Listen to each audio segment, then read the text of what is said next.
Docteur Valinduc, vous allez répondre aux questions de nos téléspectateurs. Il y a Johanna, qui habite à Brest, qui vous dit ceci. Demain, c'est la journée mondiale du diabète. Est-il utile de se faire dépister ?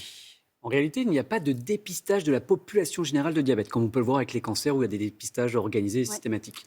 On va faire un dépistage qu'on appelle ciblé. Si vous présentez des facteurs de risque, s'il y a dans votre famille des diabétiques, des patients diabétiques, si effectivement, en fonction de votre âge, si vous avez eu un diabète gestationnel pendant la grossesse, là aussi, diabète gestationnel, un diabète pendant la grossesse. D'accord. Donc dans ce cas-là, oui, on ira faire une prise de sang pour rechercher un excès de sucre dans le sang. On parle d'hyperglycémie. Au niveau du diabète, pour information, il y a 2 types de diabète. Il y a le diabète de type 1, ça touche plutôt les jeunes, qui est assez bruyant. Il cause des symptômes. Donc ceci, c'est un appel à aller faire une prise de sang. Donc ça va être une soif importante, une fatigue, un amaigrissement. C'est un enfant qui va de nouveau peut-être uriner la nuit alors qu'il était devenu propre. Voilà, ça, c'est des signes qu'il faut surveiller pour aller faire un dépistage et du moins une prise de sang. Diabète de type 2, c'est les patients un petit peu plus âgés. Il n'y a pas de symptômes réellement. C'est souvent une découverte fortuite lors d'un bilan sanguin. Très bien. Parfait. Question de Cyril Difto. Mon père a une dégénérescence maculaire liée à l'âge, la DMLA. Est-ce qu'il y a un risque pour moi de développer cette maladie ?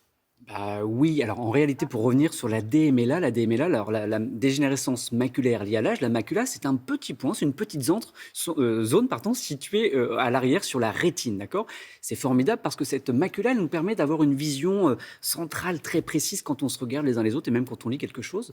Et en réalité, oui, par rapport à l'apparition d'une DMLA, il y a des facteurs de risque. L'hérédité en fait partie. Donc oui, monsieur Cyril, sans doute si dans votre famille, votre père a une DMLA, il y a un risque de le développer.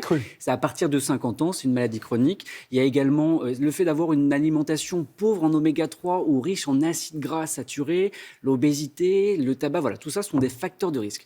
Donc il y a eu des recommandations Paris cette semaine qui rapportent que si vous avez un facteur de risque à partir de 50 ans et des facteurs de risque, il est bien de consulter un ophtalmo tous les 1 à 2 ans.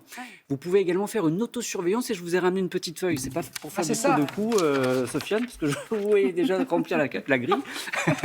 Cette feuille, vous la prenez, vous la trouvez, ça s'appelle la grille d'Amsler, A-M-S-L-E-R, que vous pouvez télécharger sur Internet.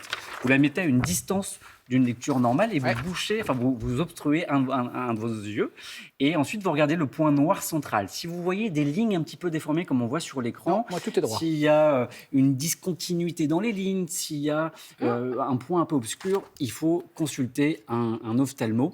Juste une petite précision, ce sont des indicateurs, hein. Ne paniquez pas si vous voyez une anomalie, c'est juste qu'il faut aller consulter. C'est ce qu'on appelle, c'est un principe d'autosurveillance, ça se télécharge facilement sur Internet. Ça va pour vous ?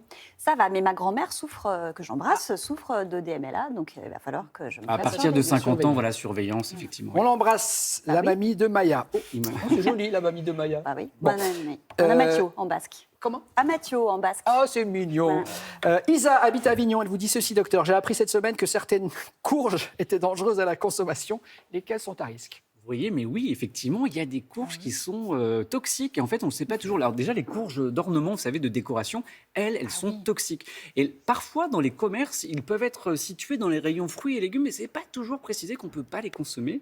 En fait, comment les différencier ? Elles ont un goût amer. Donc, si vous veniez à manger une courge qui, normalement, a un goût plutôt sucré et pas amer... C'est trop tard.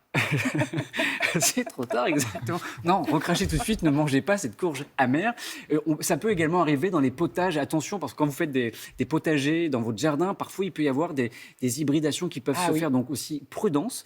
Donc dans l'idée, voilà, fiez-vous aussi au goût. S'il y a un goût très amer, on ne mange pas et on recrache tout de suite pour éviter l'intoxication. Exactement. Tout à fait. On a le temps pour une dernière petite question ou pas ? Oui, je crois. Oui. Bon, oui, et alors, parce qu'on parlait d'intoxication, le centre antipoison a relevé une augmentation des appels pour des intoxications en lien avec la pénurie d'essence. Oui, en réalité, vous savez, avec la pénurie d'essence, certains ont pratiqué le siphonnage. Et en fait, il y a eu 5 fois d'augmentation, il y a une augmentation fois 5 du nombre d'appels pour intoxication au carburant au centre donc antipoison. Donc l'ANSES et la Santé publique France rappellent bien sûr de ne pas faire de siphonnage, notamment avec la bouche. Et si vous veniez... vous savez, siphonnage avec la bouche. Oui, siphonnage avec la bouche. En fait, ils se retrouvaient avec du carburant en fait, dans la bouche, ce qui a pu engendrer des pneumopathies d'inhalation. C'est-à-dire que c'était dans les poumons, une infection. Ça peut aussi engendrer Bah non, non. évidemment, c'est interdit, Sofiane, Voilà, bien sûr. mais c'est arrivé, c'est-à-dire qu'avec la pénurie, il y a eu un Oui. manque d'essence, certains, bon, c'est pratique, et ça peut aussi engendrer des troubles digestifs. Donc, si vous veniez avoir ce genre de produit dans la bouche, il faut bien sûr recracher, nettoyer avec la bouche, ne pas se faire vomir, ne pas boire. S'il y a des signes d'urgence vitale, vous appelez le 15, et si besoin, d'une manière générale, et vous savez qu'il existe un centre antipoison où il y a des numéros disponibles sur Internet. Si vous arrivez dans votre quotidien, même là on parle des carburants, mais vous avez un doute, une question, vous pouvez les appeler s'il y a eu une surconsommation d'un produit, une anomalie, et ils vous Ils font un orienteront sur la super boulot, conduite à ils font venir. du suivi, ils rappellent pour prendre des Exactement, c'est nouvelles. Ils hyper sont formidables. efficace, ils prennent vos coordonnées, Ouais. ils vous rappellent à distance. Voilà, s'il y a un doute, alors n'allez pas les surcharger, c'est si besoin, si vous avez un souci, vous pouvez les appeler, ils sont de bons conseils. Merci, docteur.